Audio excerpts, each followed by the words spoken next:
तो suicide note में पूरी तरीके से साफ कर दिया है कि आनंद गिरी, आद्या तिवारी और संदीप तिवारी ही मौत का जिम्मेदार हैं। क्या कुछ उस लेटर में लिखा है, क्योंकि एक्सक्लूसिव लेटर ये सिर्फ एबीपी गंगा के पास है। चलिए आपको दिखाते हैं। मैं महंत नरेंद्र गिरी, आज मेरा मन आनंद गिरी के कारण विचलित हो गया।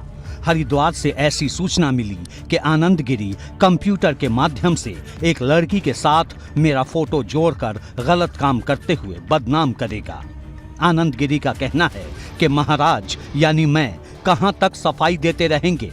मैं जिस सम्मान से जी रहा हूं, अगर मेरी बदनामी हो गई तो मैं समाज में कैसे रहूंगा। इससे अच्छा मर जाना ही ठीक है। इससे मैं दुखी होकर आत्महत्या करने जा रहा हूं। मेरी मौत की जिम्मेदारी आनंद गिरी, आद्या प्रसाद और संदीप तिवारी की होगी। मैं प्रयागराज के सभी पुलिस अधिकारियों एवं प्रशासनिक अधिकारियों से अनुरोध करता हूं कि मेरी हत्या के जिम्मेदार लोगों पर कानूनी कार्रवाई की जाए, जिससे मेरी आत्मा को शांति मिले। मैं नरेंद्र गिरी, वैसे तो मैं 13 सितंबर 2021 को आत्महत्या करने जा रहा था, लेकिन हिम्मत नहीं कर पाया।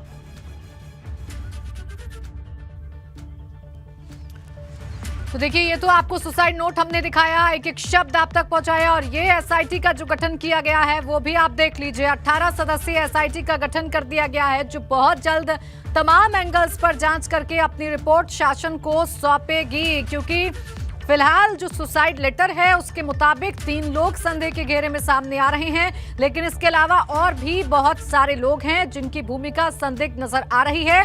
इसके अलावा आनंद गिरी, जो कि फिलहाल पुलिस की गिरफ्त में है, उसने भी कई सारे खुलासे किए हैं। वो अपनी अलग थ्योरी बता रहा है। उसके मुताबिक ये पूरी साजिश है ताकि मठ की संपत्ति पर कब्जा किया जा सके, और इसे आत्महत्या नहीं हत्या करार दे रहा है। अब देखने वाली बात ये होगी कि क्या कुछ सच निकलकर सामने आता है। लेकिन फिलहाल जो कि सुसाइड नोट हमारे पास है वो हम लगातार आपको दिखा रहे हैं, लगातार आपको बता रहे हैं कि किस तरीके से सुसाइड नोट में बातें लिखी गई हैं। सुसाइड नोट में साफ तौर पर, सीधे तौर पर यह बताया गया है कि आनंद गिरी, आद्या तिवारी, संदीप तिवारी उनकी मौत के जिम्मेदार हैं, और पुलिस प्रशासन से भी गुजारिश की गई है कि वो इन लोगों पर सख्त से सख्त कार्रवाई करें। वीरेश का रुख कर लेंगे, जो लगातार मठ के बाहर से हर एक जानकारी हम तक पहुंचा रहे हैं। फिलहाल क्या कुछ आगे के लिए जानकारी मिल पा रही है, किस तरीके से अब जो अंतिम क्रिया है वो की जाएंगी, आगे क्या कुछ वक्त मुकर्रर किया जा रहा है? वीरेश, देखिए, भूमि समाधि होगी 23 तारीख को होगी, यानी परसों होगी, और इसकी घोषणा जो पंच परमेश्वर है उसकी बैठक में हो चुका है। एक बैठक कल होनी है जो 11 बजे होनी है, और वहां और भी बहुत सारी बातें तय होंगी। लेकिन जो भू समाधि है उसका समय तय हो गया है, वो 11 से 12 के बीच में होगा। परसों होगा, दिन बृहस्पतिवार है और तारीख 23 तारीख है। परसों के दिन पे होगा भू समाधि, जिसकी जानकारी एबीपी गंगा ने बहुत पहले दे दी थी, और जो यहाँ के निरंजनी अखाड़े के अध्यक्ष हैं उनसे बात हुई तो उन्होंने साफ रखा और ऑन रिकॉर्ड इस बात को कहा है। रही बात जो आगे के कार्यक्रम का, तो वो कार्यक्रम ये है कि कल पंच परमेश्वर की एक और बैठक होनी है, अखाड़ा परिषद की एक बैठक होनी है, साथ ही साथ अखाड़ा परिषद और पंच परमेश्वर की बैठक यहाँ के प्रशासनिक अधिकारियों के साथ होनी है। और मैं एक और अदद जानकारी और सबसे अहम जानकारी दे दूं कि जो अखाड़ा परिषद के लोग हैं और कैलाशानंद जो महामंडलेश्वर हैं और जो यहाँ के महत्वपूर्ण लोग हैं, निरंजनी अखाड़े के अध्यक्ष हैं, वो खुद मुख्यमंत्री से लगातार वार्ता कर रहे हैं। मुख्यमंत्री उनके टच में है। कल की जो बैठक होगी उस पर भी मुख्यमंत्री की नज़र होगी, क्योंकि महात्मा और संत और महंत खुद मुख्यमंत्री हैं। तो महंत नरेंद्र गिरी के इस पूरे मामले में अखाड़ा परिषद में क्या होने जा रहा है, क्या नहीं होगा, इन सारे विषयों पर खुद मुख्यमंत्री योगी आदित्यनाथ की नज़र है। और आज जब निरंजनी अखाड़े के अध्यक्ष से हमारी बात हो रही थी तो उन्होंने साफ कहा कि मुख्यमंत्री से उनकी बात हुई है, बंद कमरे में बात हुई है। मुख्यमंत्री ने आश्वासन दिया है कि इस पूरे मामले में, महंत नरेंद्र गिरी के मामले में जो दूध से दूध पानी का पानी हो जाने के लिए, जो चीज़ें स्पष्ट होने के लिए सभी चीज़ें की जाएंगी। और जो आप लोग आग्रह करेंगे, संत समाज आग्रह करेगा, जो अखाड़ा परिषद आग्रह करेगा, जो यहाँ के शिष्य आग्रह करेंगे, वो सारी बातें सरकार मानेगी। श्रद्धांजलि देते हुए मुख्यमंत्री ने संत परंपरा के तरफ से भी श्रद्धांजलि दी और एक प्रशासनिक मुखिया के नाते अपनी जो जिम्मेदारी हो सकती है इस घटनाक्रम में, उस मामले को भी उन्होंने कहा कि हमने एक टीम गठित कर दी है, एसआईटी का भी गठन होगा, साथ ही साथ 5 लोग पोस्टमार्टम करेंगे, कल पोस्टमार्टम भी होगा। और विधि विधान से, चूंकि महंत नरेंद्र गिरी संस्कृत और संस्कृति दोनों के वाहक थे और बहुत ही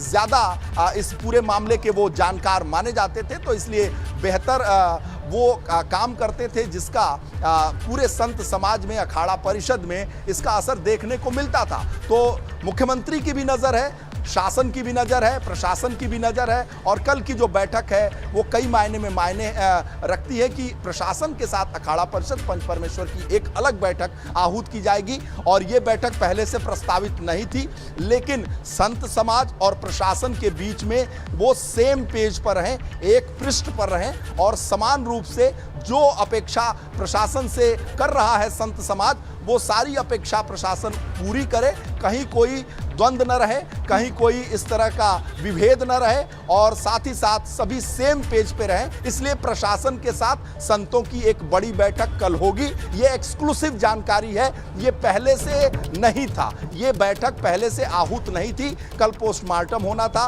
संत समाज की बैठक होनी थी और साथ ही साथ अखाड़ा परिषद की बैठक होनी थी, पंच परमेश्वर की बैठक होनी थी, लेकिन प्रशासन के साथ बैठक आहूत नहीं थी। अब से कुछ देर पहले यानी 5 से 6 मिनट पहले उच्च पदस्थ सूत्रों से हमें जानकारी मिली है, प्रशासन के बड़े अधिकारियों का कहना है कि कोई द्वंद्व न रहे और सेम पेज पर रहें। इसलिए जब भू समाधि दी जाएगी तो हर तरीके से जो इच्छा संत समाज का होगा, प्रशासन पूरी तरीके से दिव्यता और भव्यता के साथ जो भी संत परंपरा के नियम कानून हैं उसके दायरे में उनका भूमि समाधि की जाएगी। और मैं अगर दिखा सकता, क्योंकि इस समय अंधेरा हो गया है, तो ये इसी के पीछे भू समाधि ली जाएगी, क्योंकि बहुत बड़ा क्षेत्र है, बहुत बड़ा क्षेत्रफल में ये बाघंबरी मठ है। चूंकि कैमरे की अपनी एक मजबूरी होती है और रात का समय है और इस लाइट में इतनी ताकत नहीं है कि उस बड़े क्षेत्र को दिखा सके, लेकिन भावनाएं दर्शक समझ सकते हैं कि इसी बाघंबरी मठ के अंदर जो बड़ा क्षेत्रफल है, जहां खेत है, बागीचा है, उसी में भू समाधि होगी और इसकी तैयारी बड़े स्तर पर की जा रही है। और यहाँ से महज 10 कदम पर हवन कुंड है और हवन कुंड काफ़ी बड़ा है और उसमें फूल पूरी तरीके से कई क्विंटल फूल से उसे रखा गया है और उसे ढका गया है कि कहीं वो फूल खराब ना हो, क्योंकि श्रद्धांजलि देने में, भू समाधि के समय में वो चीज़ें काम आएंगी। और साथ ही साथ चंदन की लकड़ी, बड़ी मात्रा में चंदन की लकड़ी मंगाया गया है और देशी घी मंगाया गया है और तमाम चीज़ें और जो बेहतर हो सकती हैं भू समाधि में, और भी बहुत सारी यहाँ जो संत परंपरा की जो मान्यताएं होंगी वो सारी चीज़ें यहाँ रखी गई हैं और हर तरीके से प्रबंध किया गया और प्रशासन पूरी तरह से जो संत समाज है उसका साथ दे रहा है। जी बिल्कुल, देखिए संत समाज साथ दे रहा है और जैसे कि आपने एक्सक्लूसिव जानकारी हमारे दर्शकों को दी है कि परसों भू समाधि दी जाएगी और दोपहर 11 से 12 बजे का वक्त होगा जब भू समाधि दी जाएगी। इसके साथ ही साथ कल की बैठक के बारे में भी आपने जानकारी दी है कि कल एक बैठक होने वाली है संत समाज की और प्रशासनिक अमले की, और किस तरीके से बैठक रहेगी ये जरूर देखने वाली बात होगी। वीरेश, अब जरा हम फिर से लौटकर अगर सुसाइड नोट पर आए और लगातार इस पर चूंकि चर्चा कर रहे हैं और ये सार्वजनिक हो गया है, लोगों के बीच में आ गया है, तो क्या आप लोगों के रिएक्शंस देख पा रहे हैं, क्या पढ़ पा रहे हैं आप? क्योंकि ये गुरु और शिष्य के बीच की कहानी है जिसमें गुरु ने शिष्य पर गंभीर आरोप लगाए हैं और अपनी मौत का जिम्मेदार ठहरा दिया है। देखिए, आपने रिएक्शंस की बात की, प्रतिक्रिया की बात की, तो शिष्य, श्रद्धालु और आसपास के जो पड़ोसी हैं, खुद हम मेरे पीछे हैं और उत्सुकता से जानने की कोशिश करते हैं। तो रिएक्शन इन्हीं लोगों से जान लेते हैं कि आपका क्या रिएक्शन है, क्या प्रतिक्रिया है जब सुसाइड नोट सामने आ गई है और गुरु ने अपने शिष्य के ऊपर आरोप लगाया। जी, इसमें जो है मठ का जो है देश बनने के लिए जो है हमें लगता है साजिश है पूरा। जी चलिए, आप साजिश है तो साजिश तो सभी बता रहे हैं, आप बताइए, बहुत मुखर लग रहे हैं, आप बताइए। हाँ, इसके पीछे साजिश है, क्योंकि ये जो महंत थे इन्होंने आत्महत्या तो नहीं किया है, तो कन्फर्म है। तो देखिए, तो बाद में पता चलेगा कि इसके पीछे कौन कौन था। कौन कौन था? आपको लगता है कुछ आई? आप बताइए, क्या लगता है? मुझको साजिश लगती है, उन्होंने आत्महत्या नहीं की है। नहीं की। आपको भी यही लगता है सीबीआई जांच करेंगे ही नहीं, वो ऐसे कर नहीं सकते। सबको रास्ता बताने वाले इतने बड़े महंत ऐसा काम नहीं कर सकते ऐसा हैं। दूसरों को जो वो अच्छा चीज 100% साजिश है। हाँ, तो वो ऐसा doubt. क्यों करेंगे? 100% जिसने की है उन्होंने तो शिष्य का नाम ले भी लिया है।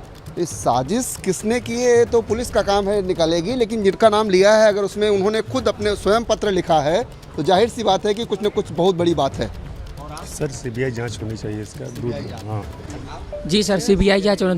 दो व्यक्तियों के बीच में कोई तीसरा व्यक्ति का हाथ है इसमें। जी सर, इसमें भी सर सीबीआई जांच की हमारी यही भी है। सभी लोगों की सीबीआई सीबीआई जांच होनी सीबीआई जांच होनी चाहिए। इस मामले का पटाक्षेप होना चाहिए, सीबीआई जांच होनी चाहिए जो भी, और सारे फॉरेंसिक लैब से सारी चीज़ों के टेस्ट होने चाहिए कि उनकी हैंड राइटिंग है कि नहीं है, और सब चीज़ें डिसाइड होनी चाहिए कि क्या उसमें सत्यता क्या है।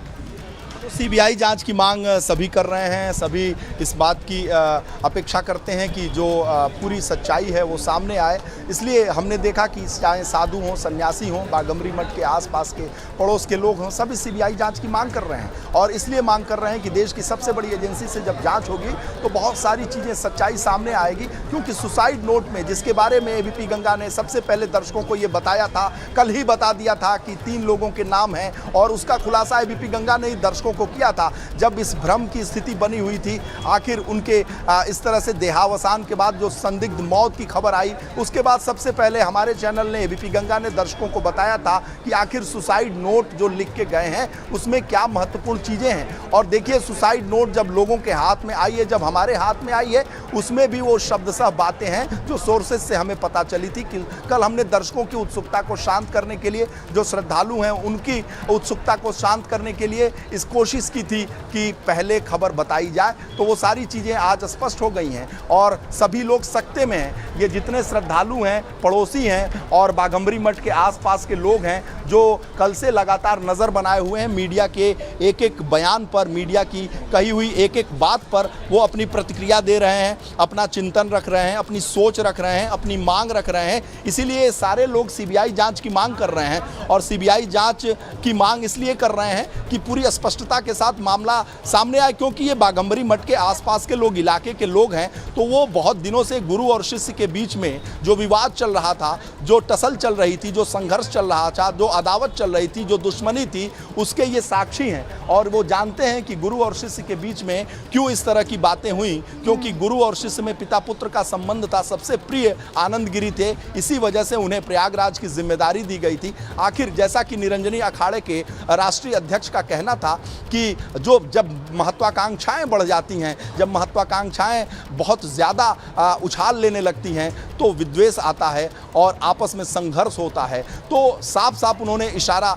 किया था आनंद गिरी के मामले पर। जब हमने पूछा था तभी उन्होंने ये बात रखी थी कि महत्वाकांक्षा जो न कराए। तो बहुत कुछ उन्होंने संकेत में कहा, साधु हैं, सन्यासी हैं, संत हैं, इसलिए बहुत ही धीर गंभीर होते हैं, बहुत सारी बातें वो कह देते हैं, इशारों में समझने वालों को समझना चाहिए। हम पत्रकार दर्शकों को समझाने की ही कोशिश करते हैं और इस बात की अपेक्षा करते हैं, और इस बात की अपेक्षा जो जनता है वो हमसे करती है कि बिटवीन द लाइंस क्या होता है, जो अंदर की खबर क्या है, उसे निकाल कर सबसे पहले दर्शकों को दिखाएं। इसीलिए लोग टीवी देखते हैं, इसीलिए न्यूज़ चैनल देखते हैं, और एबीपी गंगा इसके लिए जाना जाता है कि कभी भी बिटवीन द लाइंस क्या होती है खबर, वो सबसे पहले दर्शकों को पहुंचाती है। और इसीलिए सुसाइड नोट सोर्सेज से हमने कल चलाया, वो बातें सच हुई। आज सुसाइड नोट हमारे पास आ गया और उस सुसाइड नोट की सारी चीज़ें, वो चीज़ें चलाई जो किसी के पास नहीं था। इसीलिए दर्शक टकटकी लगाकर एबीपी गंगा देखते हैं, क्योंकि उन्हें लगता है कि हर पल एक नई जानकारी आ रही है। अभी आपसे 5 मिनट पहले मैंने एक जानकारी दी, दर्शकों को फिर साझा कर दूं कि जो प्रशासन के साथ बैठक थी संतों की, वो कल आहूत नहीं थी, आज भी आहूत नहीं थी, लेकिन अब से 10-20 मिनट पहले हमें जानकारी मिली कि प्रशासन के साथ एक बड़ी बैठक इसी बाघंबरी मठ में संतों की होनी है। संतों की बैठक होनी थी, पंच परमेश्वर की बैठक होनी थी, अखाड़ा परिषद की बैठक होनी थी, उसमें महंत नरेंद्र गिरी को उत्तराधिकार की बता रहे हैं। लेकिन इसी मामले में 26 मई को महंत नरेंद्र गिरी और उनके शिष्य आनंद गिरी के बीच में समझौते की रूपरेखा तैयार करने वाले 3 लोगों की भूमिका भी अब पुलिस की जांच के दायरे में आ सकती है। ये 3 लोग हैं सपा नेता और पूर्व दर्जा प्राप्त राज्य मंत्री इंदु प्रकाश मिश्रा, भाजपा नेता सुशील मिश्रा और यूपी पुलिस के अफसर ओपी पांडे। बताया जा रहा है कि इन्हीं तीनों ने महंत नरेंद्र गिरी और आनंद गिरी के बीच समझौता करवाया था, जिसके बाद आनंद गिरी ने 26 मई को महंत नरेंद्र गिरी से क्षमा मांगी थी।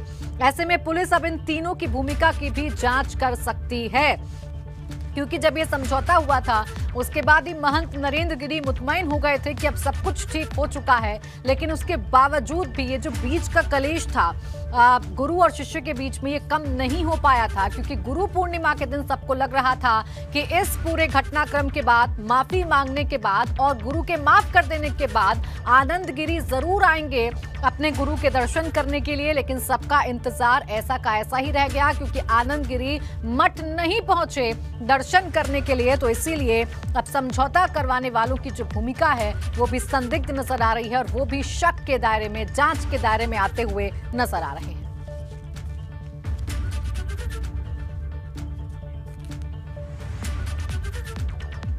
तो महंत नरेंद्र गिरी की मौत के बाद मुरादाबाद के 23वीं पीएससी में तैनात हैं ओम प्रकाश पांडे का नाम भी चर्चा में आ गया है। ओम प्रकाश पांडे यहां डिप्टी कमांडेंट हैं और पीपीएस अधिकारी हैं। ओम प्रकाश पांडे ने ही नरेंद्र गिरी और आनंद गिरी के बीच विवाद का लखनऊ में समझौता करवाया था। एबीपी गंगा संवाददाता उबैदुर रहमान ने उनसे बात करनी चाहिए, लेकिन ओम प्रकाश पांडे किसी से ना तो मिल रहे हैं और कॉल्स भी रिसीव नहीं कर रहे हैं। प्रयागराज में महंत नरेंद्र गिरी की आत्महत्या के मामले के कुछ तार जो हैं वो मुरादाबाद से भी जुड़ चुके हैं। हम आपको बता दें कि ये मुरादाबाद का 23वीं पीएससी वाहिनी है, और यहाँ पर जो ओम प्रकाश पांडे नाम के पीपीएस अधिकारी तैनात हैं, जो यहाँ पर डिप्टी कमांडेंट बताए जाते हैं। बताया जा रहा है कि जब महंत नरेंद्र गिरी और उनके शिष्य आनंद गिरी के बीच में विवाद हुआ था, तो उस विवाद का जो समझौता था वो लखनऊ में जो 2 नेता थे उनके साथ ही एक जो मुख्य व्यक्ति थे वो ओम प्रकाश पांडे बताए जाते हैं, जो पीपीएस अधिकारी हैं और यहाँ पीएससी 23वीं बटालियन में मुरादाबाद में तैनात हैं। बताया जा रहा है कि वो समझौता कराने वालों में शामिल थे। अब जो आत्महत्या हुई है महंत नरेंद्र गिरी की मौत का मामला है, इसके जो तार हैं, जो गुत्थी है, वो तभी सुलझेगी जब जो ओपी पांडे हैं अगर वो सामने आते हैं, वो बताएंगे कि आखिर क्या झगड़ा था और किस तरह से कौन कौन लोग उस समझौते में शामिल थे। जिस तरह से बताया जा रहा है कि 2 नेता भी शामिल थे।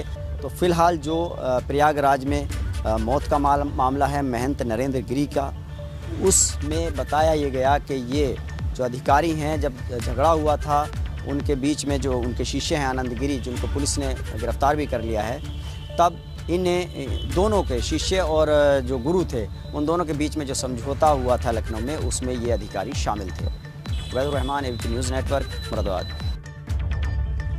महंत नरेंद्र गिरी केस में एडीजी लॉ एंड ऑर्डर की माने तो जांच पारदर्शिता से हो रही है और सीबीआई जांच को लेकर शासन स्तर पर फैसला होगा। नरेंद्र गिरी की मौत एक रहस्यमय गुत्थी बनती जा रही है। इस मसले पर बात करने के लिए हमारे साथ एडीजी कानून व्यवस्था प्रशांत कुमार मौजूद हैं। सर, एक बड़ा सवाल ये है कि सुसाइड नोट में 3 नाम लिखे थे, लेकिन एक के खिलाफ एफआईआर दर्ज हुई है, तो 2 नाम कहाँ चले गए? पुलिस शुरुआती दौर से ही जो वहाँ के लोग बता रहे हैं उस हिसाब से कार्रवाई कर रही है। और सुसाइड नोट में किसका नाम नहीं है उसमें ऑफिशियल वर्जन यही बताया गया था कि आनंद गिरी और 2 अन्य व्यक्तियों के नाम हैं। किन व्यक्तियों के नाम हैं ये अब वो एक एविडेंस के तौर पे यूएचएक के पास है, और एफआईआर उनके शिष्य के द्वारा जो जॉर्ज टाउन थाने में लिखवाई गई है वो धारा 306 के तहत दर्ज की गई है, और वो आनंद गिरी के खिलाफ है। आगे की विवेचना चल रही है। यह स्पष्ट है कि पूरा विवेचना पूरी तरीके से निष्पक्ष और पारदर्शी तरीके से की जाएगी। एक और दिक्कत आ रही है, बयान अलग अलग हैं पुलिस के। जैसा कि एफआईआर में लिखा हुआ है कि वो रस्सी से लटके पाए गए थे, आपने भी कहा कि रस्सी से लटके पाए गए थे, लेकिन ये चीज़ सामने आ रही है कि वो धोती से लटके पाए गए थे। इसके अलावा जो एक प्रमुख चीज़ है कि ब्लैकमेलिंग की बात भी सामने आ रही है। बहुत सारे सवाल हैं इसमें, तो बयान क्यों अलग अलग हैं सर? पुलिस के बयान तो शुरू से है कि वो एक नायलॉन की रस्सी से लटके हुए थे। अब मुझे नहीं लगता कि इसमें कोई किसी तरह की कोई डाउट है, क्योंकि वहाँ मौके से जो अधिकारी वहाँ मौजूद थे उन्होंने बताया है, और उसी आधार पर पंचायतनामा भी अवश्य ही हुआ होगा। तो रस्सी तो नायलॉन की ही थी, और अब जो विवेचना होगी उसमें सभी पहलू सामने आएंगे, और जो भी बातें उस सुसाइड नोट में है उसका परीक्षण और वो हैंडराइटिंग या देखिए, पुलिस अपनी विवेचना कर रही है, हर पहलू पर जांच कर रही है। इसके अलावा अब तक के 10 बड़े अपडेट क्या कह रहे हैं इस केस के, आइए आपको फटाफट से ये भी बता देते हैं। सुसाइड नोट तो सामने आ चुका है, इसके अलावा 10 बड़े अपडेट ये हैं कि सरकार ने 18 सदस्यीय एसआईटी का गठन कर दिया है। आनंद गिरी को कल कोर्ट में पेश करेगी पुलिस। आज आनंद गिरी से पुलिस ने घंटों पूछताछ की है। एबीपी गंगा को नरेंद्र गिरी का सुसाइड नोट भी मिला है। सुसाइड नोट में आनंद गिरी, आद्या तिवारी और संदीप तिवारी का नाम है। बलबीर गिरी हो सकते हैं महंत नरेंद्र गिरी के उत्तराधिकारी, ये भी अब तक का बड़ा अपडेट है। और सुसाइड नोट में भी बलबीर गिरी के नाम का जिक्र है, जो कि 15 साल पुराने शिष्य हैं। कल होगा नरेंद्र गिरी के पार्थिव शरीर का पोस्टमार्टम, और 23 तारीख को महंत नरेंद्र गिरी को भू समाधि दी जाएगी। बागंबरी मठ में ही गुरु की समाधि के बगल में भू समाधि दी जाएगी महंत नरेंद्र गिरी को। तो ये है अब तक के 10 बड़े अपडेट।